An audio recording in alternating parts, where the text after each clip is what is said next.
Hi, I'm Jasmine Perry, and thanks for watching Studio 9.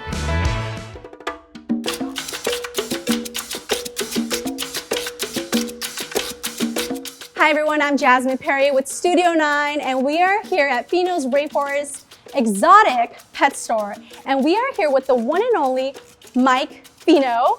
So tell me, what does this exotic pet store have to do with the difference with the other pet stores that we have in town? It's not like the regular other pet stores, so tell me a little bit about that.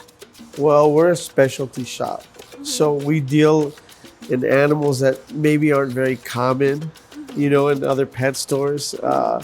Also, we make sure we're very knowledgeable about the care of each animal that we have. So I guess you could say it's the underdogs of certain pets, you know, snakes, tarantulas, things like that. You know, that's usually what we carry, a little bit different.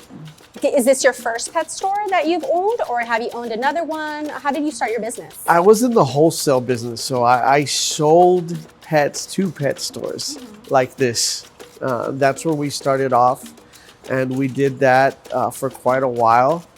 And then we saw the need, but I live in El Paso. I'm from El Paso and I live in El Paso. So I saw the need for it here in El Paso, you know, and we keep a lot of animals. We do a lot of conservation work and things like that.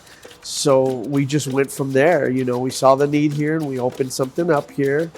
And this is where we're at now. When you think of desert, you think of iguanas, snakes, Yes. and I see that you have lots of We snakes, do. and they're all different. So tell All me about different. that. Where they come from. We've got snakes and animals from all over the world.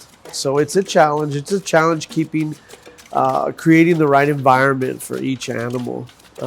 But that's what makes them so different, that they come from different areas. And it's like anything. It's like any hobbyist. There's people out there that collect fish. Your fish guys, they collect certain fish and they do things like that.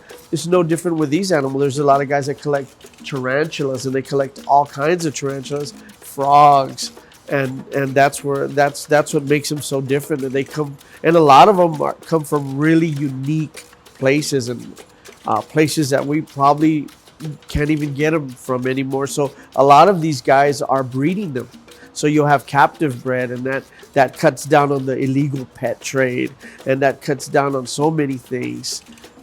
So that's basically what our customers there, our customer base. So are you saying they're coming extinct? Is that what you're saying? Like, will they no longer be like certain types of exotic animals? There is not. Yeah, so Madagascar is you know, deforestation, coffee. I love my coffee, palm oil, but things like that is a lot of it. It's not due to the pet trade. The pet trade is completely changed.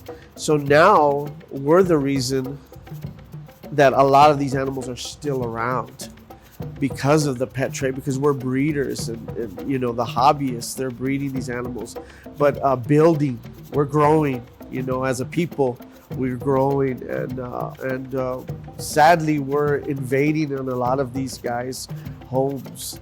And so, you know, horn toads here in El Paso used to, when I was little, I played with them all the time, and you're lucky if you see one now. You know, and that's the roads and things like that. But I see that you have rats, you have rabbits, and We do. yeah, and they're softer, they're cuter, Yes. would you say? And you don't have any dogs or cats, right? No, we don't do dogs or cats or things like that. You know, there's so many. There's a lot of really good shelters, and there's a lot of, you know, dogs and cats out there that need homes. So we're not into breeding things that don't need our help. Let's just say that. That's just not our thing. What is like the best animal to take home? Any of these guys, you know, what we do is people will come in, and you know, if they're coming in with their son or something, we just find the fit for them. You know, we usually take them around the shop, and you know, we'll go from the easiest to maybe the snakes or something, and the parents kind of pull away from that. But that's probably one of the best pets right there. The maintenance is very low. It's probably one of the easiest things to take care of, and then we go from there. And there's some things that, you know, it just got to fit in your family. That's, you know, no pet is bad. It just doesn't fit with you and your lifestyle. That is a lot of information to take in. And Fino, thank you so much.